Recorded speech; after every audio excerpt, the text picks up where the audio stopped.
At the time of progression, unfortunately, the prognosis is just very poor. There really isn't a situation where there's a good prognosis patient population when there's progression of small cell lung cancer. So in the refractory setting, where it's grown at less than 3 months from having completed the platinum etoposide or on treatment, is particularly difficult situation where survival tends to be a very limited number of months. And really, even in the greater than 6 months, we do see people who have responses to chemotherapy, again, in that setting. But the majority of these patients also really have significant clinical decline over a handful of months. And so the historical numbers at the time of progression have really been pretty abysmal and is a low bar upon which to grow.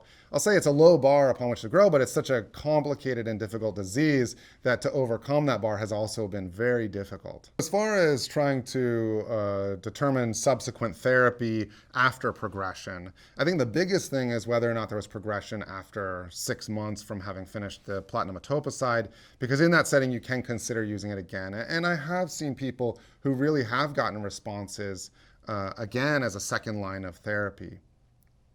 The other thing ends up being just their functional status, and people often decline so quickly that it becomes harder to give them toxic therapies that are harder to tolerate. So irinotecan is certainly a regimen that's reasonable to use. Topotecan is an FDA-approved next-line therapy option, but these are also things that require people to have a little bit of energy still to be able to tolerate those treatments. And so although topotecan is approved, I think there's also some resistance to using it because we just don't see such tremendous outcomes. Certainly there are people that benefit from topotecan and irinotecan, but the toxicities can be significant and the durability of these responses is also very limited. Immunotherapy has really changed the landscape within small cell lung cancer. And we initially saw this in the third line setting and beyond. So Keynote 28 and Keynote 158 together presented showed a response rate of about 19%. So the majority of people really not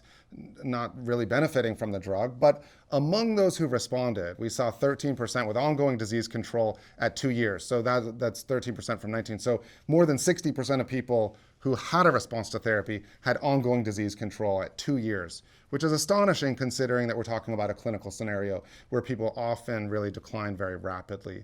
Similarly, we see in the Checkmate 32 study where the response rate to nivolumab was about 11-12%, and the median progression-free survival among those responders was about 18 months. So again, in both of them, we see a fraction of patients that get responses to therapy, but among those who have a response, there's really some impressive durability within a clinical setting that generally experiences pretty rapid decline. Now, in the setting of Checkmate 331, though, this was nivolumab versus chemotherapy. Unfortunately, the nivolumab actually did not perform as well in median progression-free survival and overall survival. I will say that within that, though, we did see those who had a response, there was a more consistent durability to those responses. So we still see that hint of those who benefit from the drug really tend to benefit significantly, but the number is low. And I think it speaks to the fact that when looking at these checkpoint inhibitors,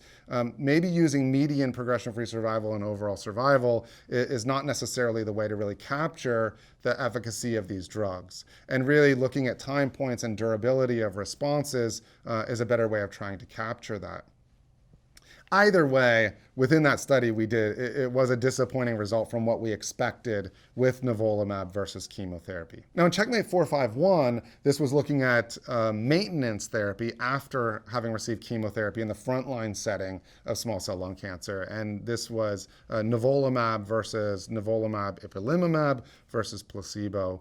And what we see in that is, again, a negative study.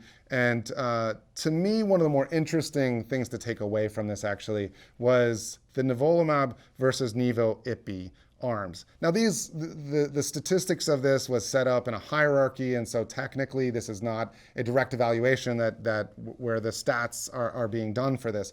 But when we at least just look at those numbers, we do not see a substantial difference between those numbers. And in fact, if anything, we see a little bit of a trend of improvement in the Nivo arm. Now these are essentially very similar in outcomes, but at a minimum, the nivolumab numbers are actually slightly better, which when we're talking about ipilimumab, which does have a real side effect profile to it, there doesn't seem to be a hint of justification for that, at least within this clinical setting. So to summarize those, essentially what we're seeing from these checkpoint inhibitor studies, from the Keynote and Checkmate studies, we're seeing that most patients don't really benefit from the treatment, but those who do really have a median durable response to these, and we see some who really benefit tremendously from these drugs. So I think what we're generally seeing is that the majority of patients don't benefit from these checkpoint inhibitors, but those who do can really have very durable,